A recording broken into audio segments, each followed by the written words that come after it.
Hiya guys, Crazy Teacher Nick back at you again. So here I'm doing another video with student examples and how to analyze and how to write that 9093 AS Level English Paper 1 Question 1. I warn you, okay, this is going to be a long video, so get yourself a cup of coffee, get that notebook out, and get ready. We're looking at the 9093 paper 1-2 from October-November 2021. This is the Cambridge exams. Okay, so let's settle in. So read the question. The question is really important.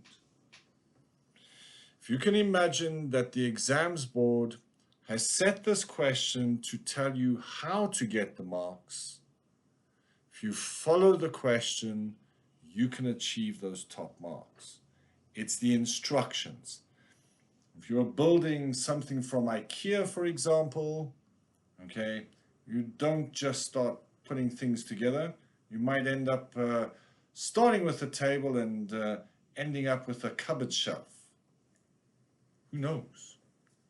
So the instructions are important, and these are the instructions. Read the question carefully. So we know this is a directed response. In other words, they are telling us to do something, telling us to write something. So they tell us, read the following text. There's your first imperative. They tell you that the text you're going to read is a review. Key information. And they tell us that this information comes from the New Atlas Science and Technology website. So now I'm thinking it's a review. Who's the audience? New Atlas Science and Technology, and it's about a watch. So it's a review of a watch for people that are perhaps scientifically or technologically predisposed, people who like science and technology. So quite formal, okay, very precise, perhaps, type of audience. This is what the question is telling me. Question 1A. Who am I? I work in the advertising department at Oaxis. Okay. What is Oaxis? Maybe that's the watch company. Okay. So I'm an advertising executive. Okay. Write the text of an advertisement. Command, write it. For the new Oaxis semi-smart watch, which will be published in a magazine for young people audience. So I'm going to be, if it's advertising, I'm going to be persuasive. I'm going to be upbeat. I'm going to be, yo, check out this watch. It's like the coolest thing in the world. Obviously not using that language. Okay.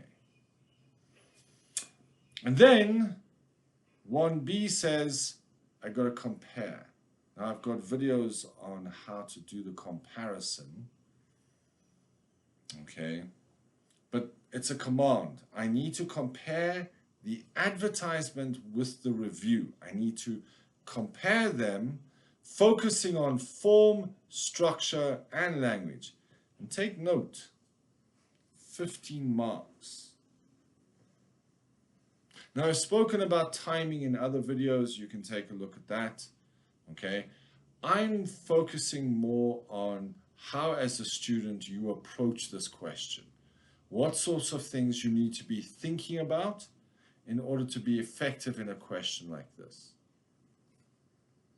So, tap the question. Since GCSEs, Mr. Pace, Teacher Ash, from iGCSE Success, you've been tapping your text. Now you get to tap 2. Text type, review, advertisement. Audience, technology enthusiasts, young people. Purpose, to inform. Purpose of an advertisement, to persuade and probably to inform. So I want you to actually read the text. If you don't know this text, I need you to understand the text before I can go further. So I want you to pause and read through the text. Okay, pause and read through the text.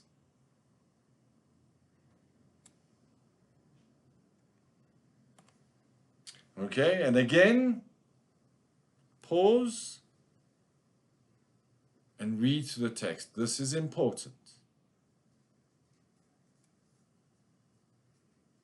And again, pause and read. Remember, you're reading for understanding. Okay? It's going to be important when we look at the student examples. And finally, the last paragraph. Okay? You might not need to pause and read for this one. When you are reading for understanding. You're looking to pick up on all those finer nuances within inside the text, because you need to get the key ideas from the text, and you're looking for those devices. Remember, form, structure, and language. That is what we need to analyze. So your steps to being successful in this question: step 1, read the question. Okay, don't skip it. There's key information in there. Step 2, read the text. Read the text for understanding. Step 3, annotate the text. When you're annotating, you're looking for key ideas that you're going to be using in your 1A, but you're also looking for some of those language devices and structural devices. Now be careful. Don't just jump at the first structural device and language device that you find. And also don't go and look for the most difficult structural devices and language devices. If they jump out at you, those are the ones you're going to highlight. Okay. If you've watched my previous videos, we plan the 1B to write the 1A, and then we write the 1B. In the 1B, we are going to compare the advertisement with the review, analyzing form, structure, and language. So remember, we plan 1B to write 1A. So in our planning, we are looking for the overall differences between the two texts, the comparative key conventions, what are the rules and regulations and that we are asked to focus on. Teacher Adna calls them the genres. Okay, we're looking for at least 2 language devices that are comparable, that we can create devices that are going to be comparable, and 2 structural devices that can be comparable. And I'm going to show you those devices inside this video. Now I know the video is going to be long. So if you need to pause at this point before we move on to overall differences, now's a good time. We break? No? Okay, let's move on. Okay, so ways in which the different porpoises are the things you find in the sea and in rivers. Purposes are why. So the ways in which the different purposes affect the content and style of the 2 texts. Purpose of the review is to inform and to evaluate. The purpose of the advertisement is to promote and to persuade. So remember, these are overall differences that we're looking at between the 2 texts. So in your content of your review, okay, you're going to be looking for information where you have descriptions of the strengths and the weaknesses, or perhaps some sort of a balanced judgment of the watch. Okay, although reviews can be persuasive as well sometimes. Okay, if they are going to be balanced, you're probably going to expect some sort of a neutral tone with some precise language. Think about the audience. So, although the display is crisp, the interface remains sluggish. In the advertisement, okay, however, okay, the advertisement might be to promote and persuade. So it's going to focus on the benefits, okay, the emotional triggers, and may have imperative verbs. So stylistically, the tone is going to be more positive, perhaps hyperbolic or exaggerated, with short, snappy phrases rather than that perhaps precise language. Experience clarity like never before. Get yours today. A review is going to build trust with its audience. So it's going to provide expert evidence, perhaps have comparisons, and use measured phrasing. It may use modals for caution. Modals like may or could or might. A nice example, it could appeal to those seeking simplicity. Balanced. The advertisement is obviously there to drive action. So there's that comparison. Where the review builds trust, the advertisement is there to drive action. A mission of, so the content choices, they might not talk about the downsides in the advertisement, and they're going to focus on the consumer lifestyle. Stylistically, you might see devices like repetition and superlatives. A nice example there. Smarter, sleeker, faster. The future is here. Overall, okay, the overall effect is the reader is going to trust the reviewer's judgment. The reader is going to be excited or convinced to buy the product, okay, and the overall purpose shapes both the selection and the tone. So pause for a second and make some notes for yourself.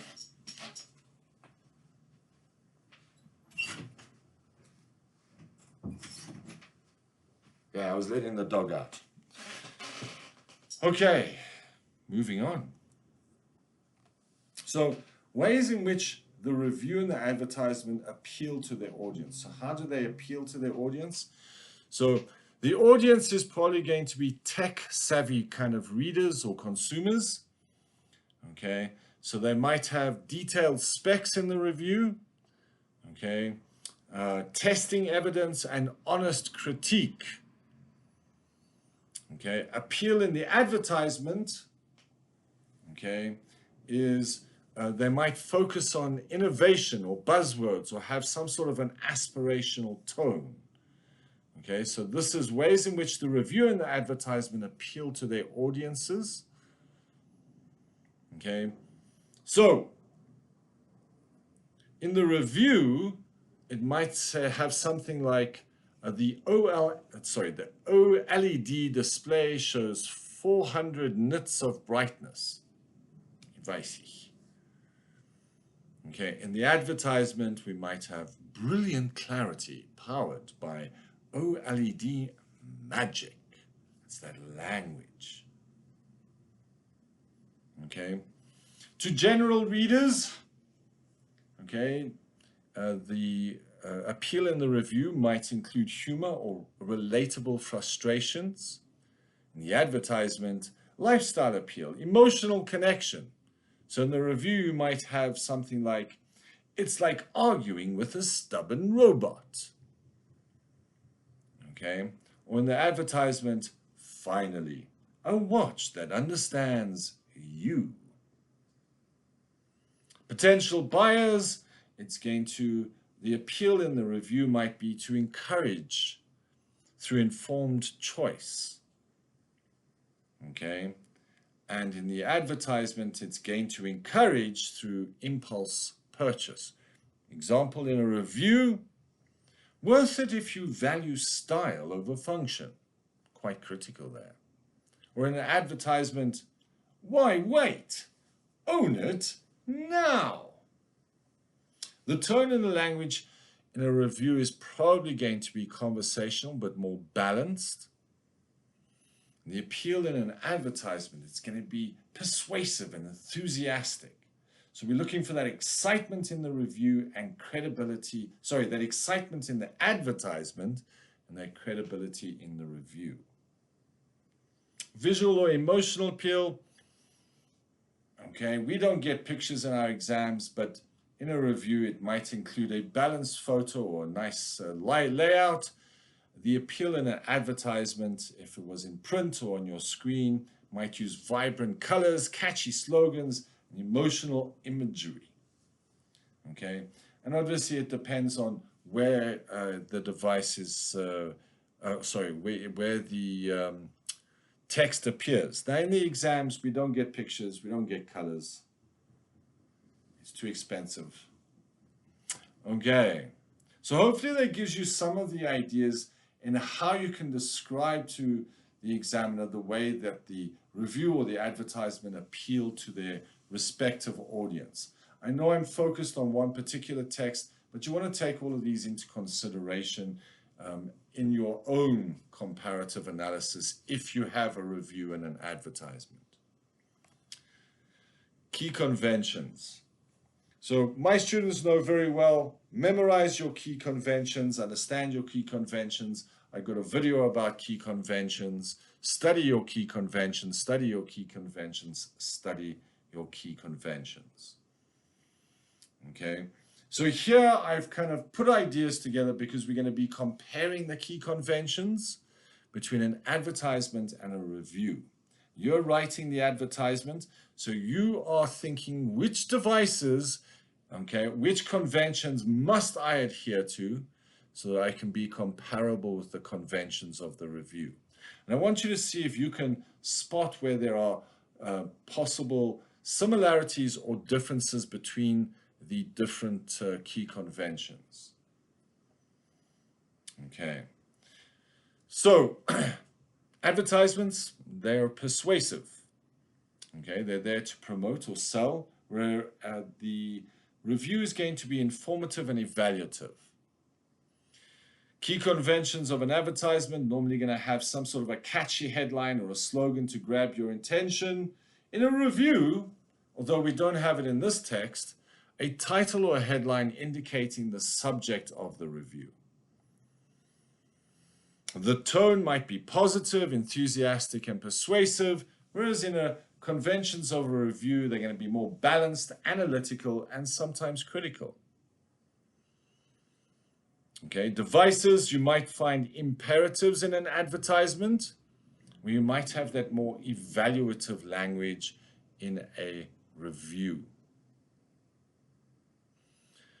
Direct address to the reader, using that second person you, where a review often uses that first person or might be impersonal to express judgment. It depends on how you choose to write your review. Remember that the perspective is there, how you connect with your audience. You might expect a lot of superlatives and hyperbole in comparison to the comparative and measured phrasing in a review. We'll focus on benefits and emotional appeal, where the review might focus on features. Short, punchy sentences and fragments, varied sentence structures for explanation and evaluation. Okay. The visual layout of an advertisement is going to be more image-based, where a review might not necessarily rely so much on the images and the colors. As I said, not in our exams, but it's still important to keep in mind. The text might be more plain with the use of subheadings or star ratings. There might be a call to action or a verdict or a recommendation. Those are great comparable devices there. Rhetorical devices like repetition, rhetorical questions, emotive language, logical connectives, transitions, a balanced argument. Will often omit the flaws or limitations, will include both positive and negative aspects in a review. Okay. Simple, accessible vocabulary, easy to connect with that audience, where in a review, depending on the audience, might be more specific or technical. Targets a broad consumer audience. The key conventions of a review might be more specific. Okay, advertisements normally end with a brand name, a slogan, or contact details. Reviews will generally end concluding with some sort of an opinion or a rating. So we're looking at the similarities and the differences between the reviews. Okay, and they're laid out here so that you can actually look from column to column to see where there is connect. And I urge you to pause and take notes. Okay, so the comparisons of those key conventions and those key conventions between advertisements and reviews. Okay, this is quite a big table. Okay, I urge you to read through the table. Okay, it's all very, very self-explanatory. I mean, this video is going to be pretty long as it is. Pronouns, definitely something that you might take into consideration. Okay, having a look at evidence, how each text provides evidence, how they open is always a good idea. Thinking about your tone and your register might be important. How the texts conclude. Okay, so again, pause, go through this section. There is a repetition of the previous slide, so I'm not going to go through everything again because I've got lots more coming up. So form, when we're looking at form, what exactly is form? And I've done a video on form. You can go and take a look. Teacher Adna's got a wonderful video on form. Okay, this is directly from the mark scheme. So it says form, responses might compare and analyze the following. Form, so the typical key conventions, we've spoken about that in the original review and your own advertisement. The way in which the different purposes affect the content and the style of the two texts. So if you go back to, a little bit, you'll see how we did that. The ways in which the review and the article appeal to their respective intended audiences and any other relevant aspects of the text's form.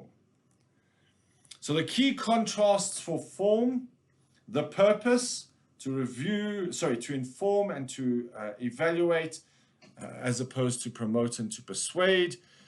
In reviews, more objective and analytical. In an advertisement, more positive and enthusiastic. The register might be more semi-formal in a review.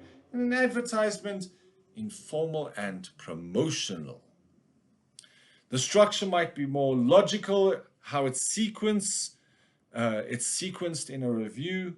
The advertisement is going to be very attention-grabbing. The audience engagement, you're trying to build trust, where the advertisement is trying to create excitement. Okay. Language features and your ending. So the ending of a review, balanced, okay, whereas an advertisement, I have some sort of a call to action. It's the ending. Okay, so from our original text, okay, and our advertisement. These are some of the ideas you might want to take into account. Now, this text didn't specifically have a catchy title or a headline, okay? But that is definitely something that you could compare. The opening line, how it directly connects with its audience. Thinking about how overall the two texts are structured, the tone and the register, the perspective, so first person, or the collective you or we, which is very prominent in an advertisement. Okay, evidence, how the evidence is going to compare, and how the conclusion, again, pause, go through all of these different ideas, have a look at the effect and the purpose. I have repeated ideas in this video because I want you to see these same ideas just looked at it from different points of view, different perspectives. Structure. So remember, you're looking for at least two structural devices. In this particular text, they spoke about paragraph structure, length, and sequence. Okay, the shifts from positive aspects to negative aspects. So now thinking of those key conventions, you can see how they're going to reflect upon the overall structure of the text. Remember, this is what the exams board has said are devices that are probably, well, devices that are inside, structural devices that are inside the text. So the key features of the watch considered in turn, so that's that sequencing. Okay, the use of a 6-clause sentence in the 11th paragraph mirrors the writer's frustration at the effort required to take a reading. And you will have picked it up in the text. Discourse markers, okay, and any other relevant structural features. And they say, obviously, whatever devices you find. So these are not the only devices. These are the easiest devices that students might find within the text.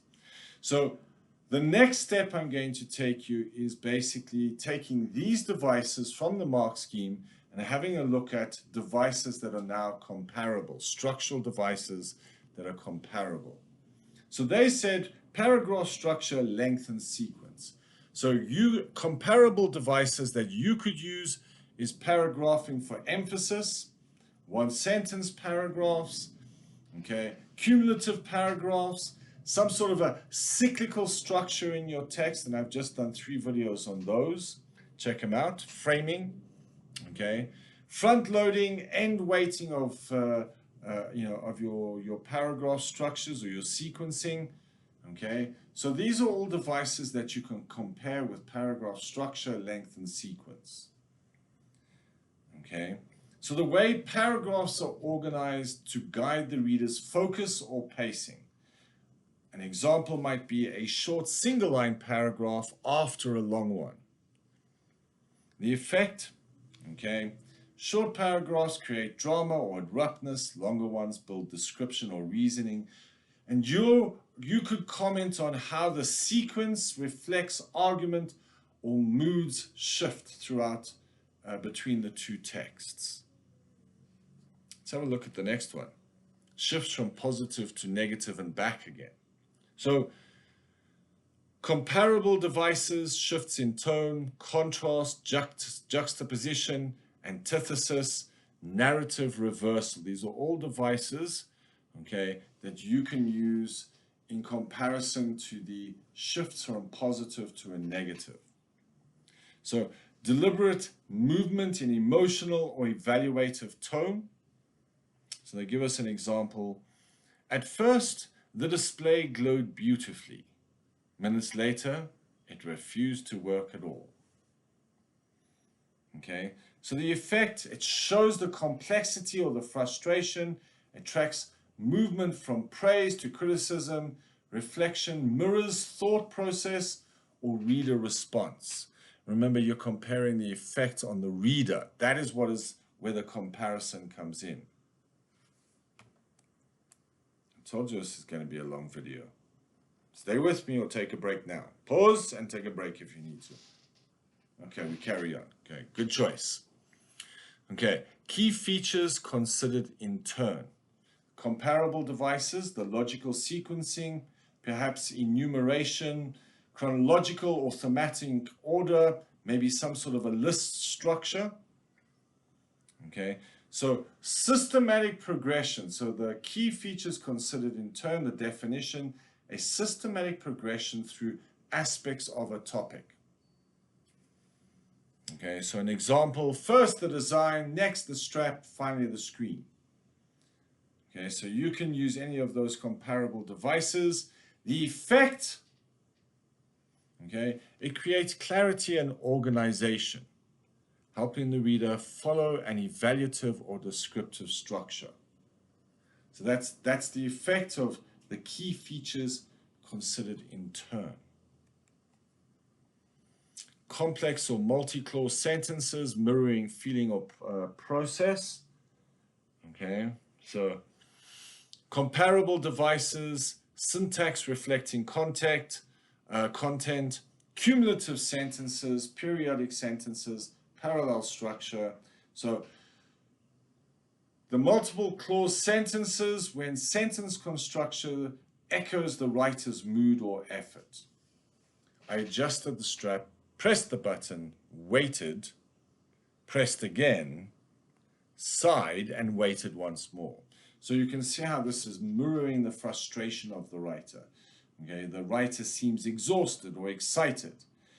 Notice the rhythm and the punctuation in relation to the emotional state of the writer. There's the effect. Discourse markers and cohesive devices. Remember, this came from the mark scheme. So comparable devices, connectives, transitions, anaphora, lexical cohesion, repetition, perhaps punctuation using ellipsis or pronoun referencing.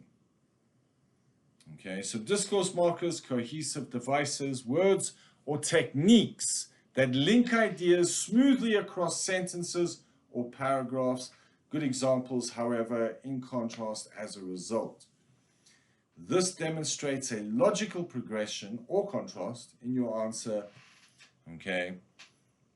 Explain how the marker guides the reader, and that marker could be a connective, okay, some sort of a transition to guide the reader into understanding or shift the focus of the reader. Okay, so any other relevant features that you might find between these two texts? Okay, so some comparable devices, repetition for structure, you've got anaphora or epistrophe. Cyclical structure, returning to the opening, gives closure or can create irony. Build up and climax, so you've got gradation or escalation, so it increases the tension or intensity of the text. Contrast, sentence variation or paragraph length, so the contrast in that pace slows or speeds the writing experience. Listing or accumulation, you've got polysyndeton or asyndeton. Transitions of time and place, you could use those temporal adverbs like later or afterwards. Shifts in focus, you've got zoom in, zoom out, that shift from internal to external perspective, and then echoing or framing. I've just done a video on framing. Go check it out after this. I feel like I should have broken this down into like 3 or 4 videos. Okay, how to analyze structural devices in question 1b. Identify the device. Okay, you can quote or describe the device. Okay, don't be having long quotes. Okay, keep it brief so you can describe it briefly, or if you can, quote it. Name the device. It's a shift in tone. So I know what the device is. Okay, name a comparable device, explain the effect, and link back to the audience or the purpose of the text. And here's a good example. The writers shift from admiration, a sleek, flawless design, to exasperation, a button that refuses to respond, mirrors their changing evaluation, a structural contrast that keeps the reader engaged and mirrors the review's mixed one. That's what you're getting the marks for.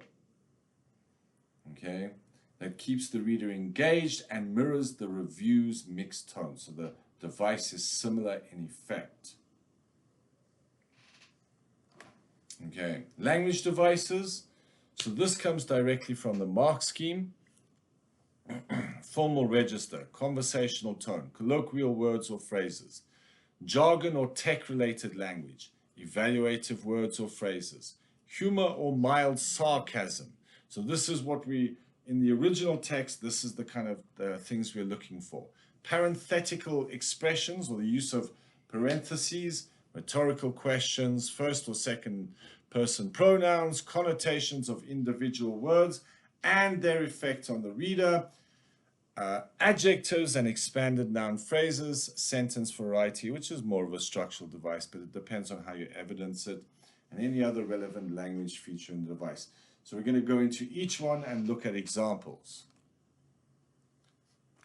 Maybe this is a good time to pause and take a break. I'm just worried that basically there's a lot of information here. You should be kind of taking down some notes. Pause the screen, make note of the information on the screen. Okay? Don't just be an empty receptacle with stuff coming in. Be active in the video. Stand up, sit down. Okay, let's go. So, comparable language devices. The mark scheme, they said, informal register or conversational style. So comparable devices might be a colloquial tone, an anecdote, maybe an aside inside some brackets, direct address, short simple sentences, contractions. These are all comparable with the informal register and the conversational style of the original text. Language that sounds like everyday speech rather than formal writing. So that's that register and conversational style. An example, look, it's not that complicated. So the effect, okay, it creates rapport and immediacy in the answers, okay, and you can link this to purpose or audience. It's friendly, it's persuasive, it's approachable. Whew. Okay, I must say, maybe I should have taken a break myself. I feel like I need a cup of coffee quickly. Okay, colloquial language or phrases, comparable devices, slang, idioms, phrasal verbs, regionalisms. Be careful of regionalisms. Okay, you don't want to use regionalisms that your examiner might not know overall. So, yeah. International regionalisms, perhaps. Okay, so colloquial language or phrases, words that are not formal or not set into typical speech. That's a load of rubbish. He's really on the ball. So those are good examples of colloquial words or phrases. Signals informality and group identity because it's connected to an audience. Like, that's a load of rubbish. It gives you an idea of who the group might be. Comments on the tone and how it affects the reader's trust or engagement with the text. Positive or negative. Jargon, tech-related. So specialist vocabulary, acronyms, nominalizations. Okay, so that jargon is where words tied to a specific field, okay, work, but they may exclude general readers. An example, upload the what? The .csv and pass the API response. The computer students are going to understand that one. Okay. Establishes authority, okay, shows expert evidence, but it could alienate non-experts, okay? So you can focus on audience and how this affects the audience and the purpose. Evaluative words or phrases, we expect that, okay? Comparable devices, loaded adjectives, strong adverbs, modal verbs perhaps, or indicating judgment, or perhaps the use of intensifiers. So evaluative words are vocabulary that express approval or disapproval. So a devastating oversight or utterly unacceptable. There's that adverb there.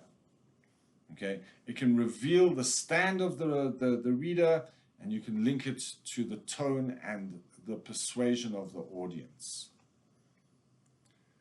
Humor or mild sarcasm. Students tend to shy away from humor. I was watching a video with earlier today with teacher Sarah of Taughtly, and she actually made a very funny point that students don't use humor enough in their writing, or don't identify it because it's an exam. Keep your eyes open for it. Okay, Cambridge has got a nice sense of humor. They like a little bit of humor every now and again. So humor and mild sarcasm, comparable devices, irony, hyperbole, perhaps making it understated or tongue-in-cheek. Okay, it's kind of like sarcastic and juxtaposition. Okay, so it's language that amuses or lightly mocks. Humor and mild sarcasm, because nothing says progress like another meeting. So the effect, it lightens the tone, it can persuade via ridicule, okay, or it can explain how it positions the reader, how it's directly affecting the reader. Parenthetic, I can't say that word so well. Parenthetical expressions and parenthesis.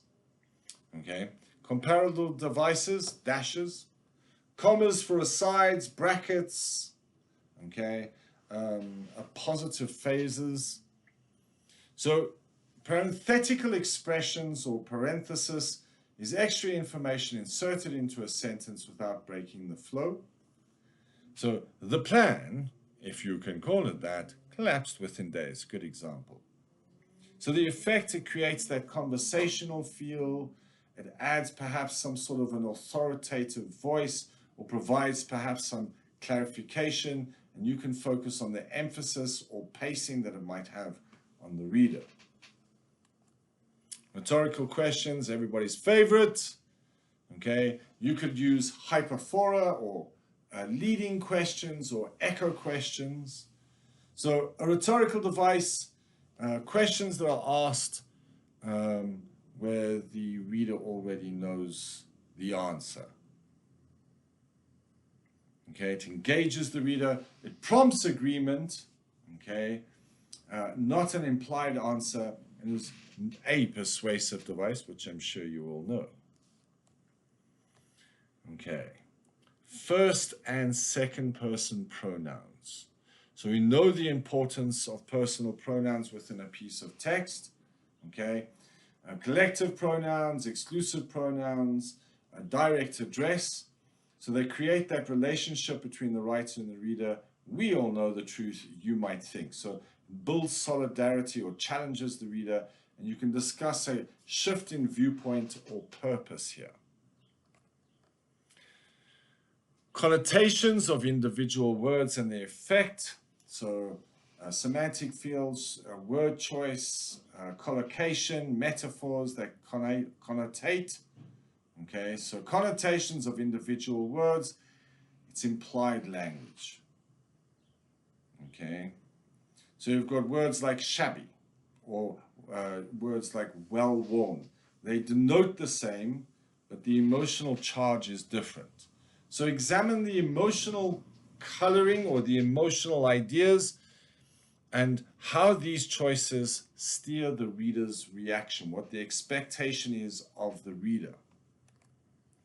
Adjectives and expanded noun phrases, pretty much every single text. Pre-modifying or post-modifying phrases, stacked adjectives or relative clauses.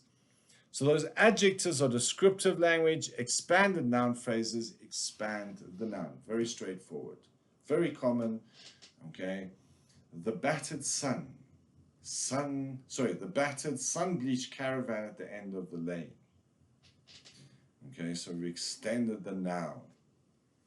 Okay, it intensifies the imagery or the judgment through the language, comments on how specific or how it's focused, perhaps even shifting the focus, which is quite possible. Sentence variety, okay, you guys know your sentence variety. You got simple, compound, complex, and compound, complex, minor sentences, okay, or periodic versus loose sentences. I don't know if you guys do that at AS level.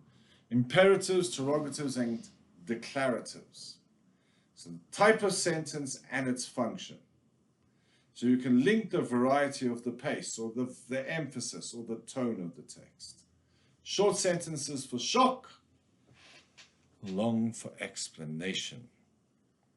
Other useful devices to look for: anaphora, repetition, parallelism, contrast, antithesis, metaphors, similes, and imagery. Remember, imagery is going to be all of those figurative language devices, shifts in tone or regular shifts in the register.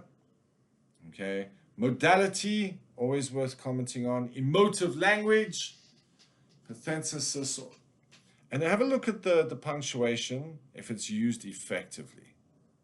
Okay. So now we've got to pause. If you haven't paused yet, this is turning into a long video. This is like a full lesson. Okay. So how to structure your 1B paragraphs. 1, identify the device. Provide evidence. Name the comparable device. Explain the effect on each reader and link it to the overall context or purpose of the text. So a good example is, the writer uses a colloquial phrase that's daft. Okay, this informal register or this slang, okay, to create a friendly dismissive tone which positions the reader to agree with the writer's disapproval. However, and then you go on to compare your other device. Planning. So now that you've got all of that information, read the question, read the text, you've thought about the form, the structure, the language, you've made some of the comparisons between the two texts, focusing on overall effects, focusing on key conventions, some structural devices, some language devices. So you need to plan. Plan your 1B to write your 1A. So here's a couple of student examples. So you can see the students on the one hand, and I'm not saying these are always the greatest, but these are just some examples. So they've compared the audience and the purpose. They found that the review was to persuade or to advise, which I know it was. The review seemed a bit more formal because of its audience. The advert was a little bit less formal because of its audience. Okay, opinion, pros and cons, change in tone. And in the advert, we've got devices that we can include: catchy slogans, discount codes, bias, headline and subheadings, call to action, okay, hyperbole, and then I see that the student very cleverly in their paper highlighted the punctuation. Some of the key ideas from the text. The student hasn't forgotten to put a line through their planning so that the examiner doesn't mark it. They've made some good notes for themselves here. Here's another example, much shorter, far more precise, but with practice you can do this too. So now we're going to look at an example of a question 1A from a student. I'm going to try and point out a couple of things that might have been great. First thing I notice, title.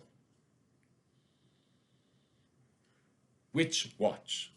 Okay, could have been a little bit more engaging with the audience. It could have given the audience more of an idea of what the text is about. But it opens up with a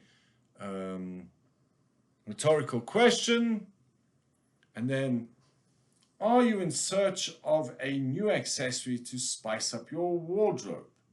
Something you can wear to work on a night out, to the gym? So another question, it's good. The latest Oaxis semi-smartwatch would be the awesome addition to your outfit. And I think that that actually should have been first. Okay? Your audience is still trying to figure out, what are you advertising? Tell them. Okay? Well, maybe you're looking for a watch that is functional. Stop right there. Okay, good sentence structures, good use of punctuation. That last paragraph, last sentence, very long, but it looks like the student is showing off their ability to write long sentences. So that's good. The smartwatch. So here we've got some listing, key ideas from the text. So I'm pretty happy with this so far. Okay. And next page, and then they give you some details about it. What's missing is perhaps, where to buy it perhaps, or a link to an online website, something like that. But this is fine. Remember, 5 marks for reading, 5 marks for writing, and I would probably give 3 marks for for both actually. So this would probably accumulate a 6, maybe a 7 out of 10. So let's look at their 1B. Remember, this is the one that accumulates all of the marks. And please, guys, pause to read through the student work. I'm just going to bounce through some of the things that I notice. Okay, so the review is addressed to people who are deciding whether they should buy the newer Oaxis smartwatch. Try to avoid telling the examiner things they already know. Don't forget to use connectives. So they've said the review is and the advertisement is, and you want that however, okay, on the other hand, to show that you are being comparable. They then move on to the purpose. Okay. Focusing on the purpose of the review. And this is another common mistake you see with students. They've written more about the original text than their own. Okay, it's not going to give the writer that feeling that you have confidence in your own work. The use of first person, again, all they've said is first person, while the advertisement uses you. It's not, okay, making it second person. So sure, but they don't tell us why. How does it impact the text? How does it impact the audience? Whoa, very long video. Okay. I hate it when students do this. Keep an eye on, and as an examiner, I'm going, what? So the writer uses personification. Keep an eye on. Is that personification? In the review. The heart rate tracker,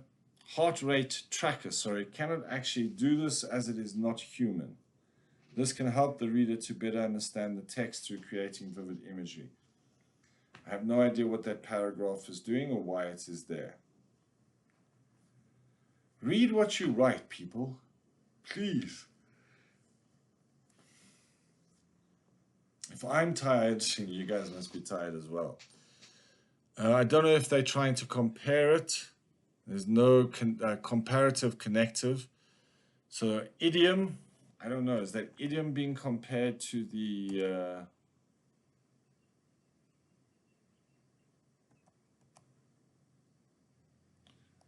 personification? Maybe, I don't know. Sibilance, okay. Again, meanwhile, okay, so we got a comparative. They're both, the effect on the reader is making it enjoyable to read. Please don't be vague with your effects. Be precise and specific with your effects. I've got a video on this, please. And remember, you're comparing the effect on the audience. Okay. The review switches between things the author likes. The language is very plain. And is it being compared to something? Shift in focus. Okay, maybe zoom in of both texts. Okay, fine. Not great. Okay, I would probably allocate maybe an 8 out of 15, a 7 out of 15 at the very most.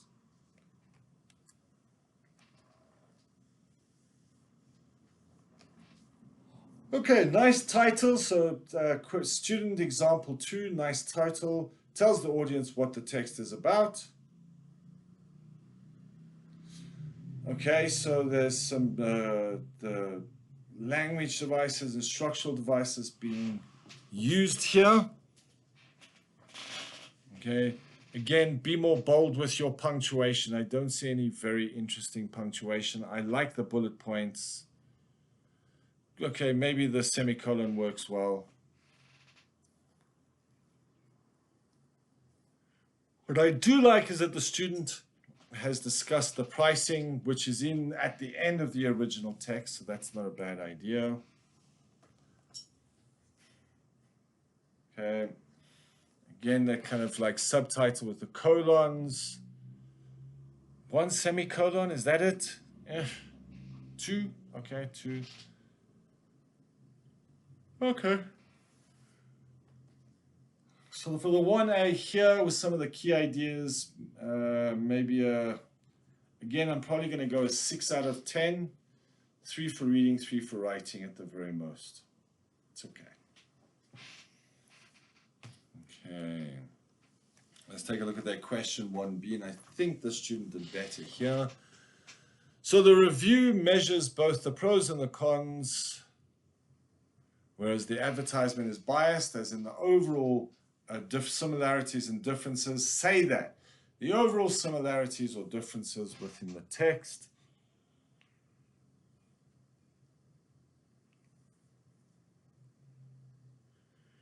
potential buyers could be compared to, I'm not sure, not a great opening. The review uses rhetorical questions, good, compared to bullet points. Not too sure how that works. Hyperbole. Okay, so they used hyperbole in both texts. Okay, fine. The effect on the reader is not really discussed. That is what you're comparing, is that effect on the reader.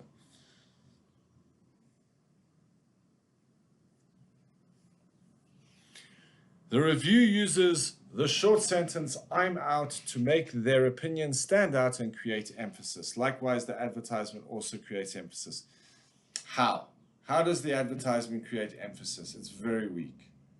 Although it is through the use of an exclamation, which highlights the importance of the sentence.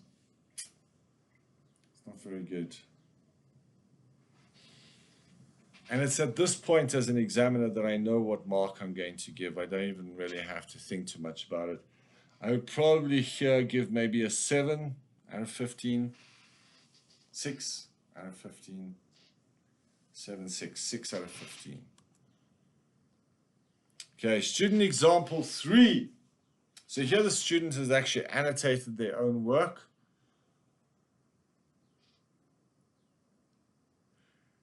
We haven't seen the plan.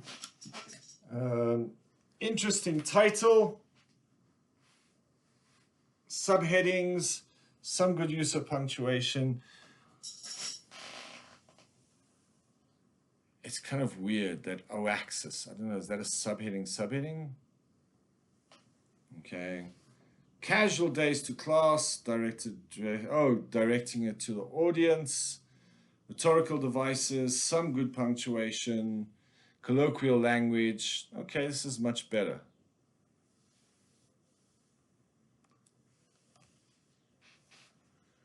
Subheadings, the use of opinion, strong single point of view.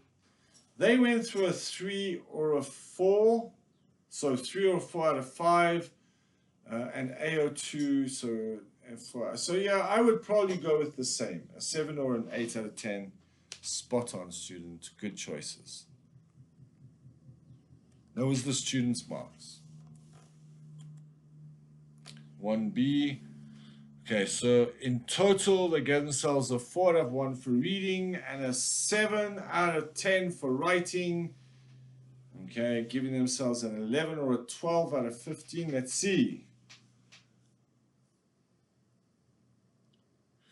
Okay, they got semi-formal. Okay, so the first two paragraphs are comparable. Grammar looks good. Sentence structure looks good. Paragraph looks like paragraph structure. Key conventions of a heading. Okay, so maybe they're trying to do the headings here.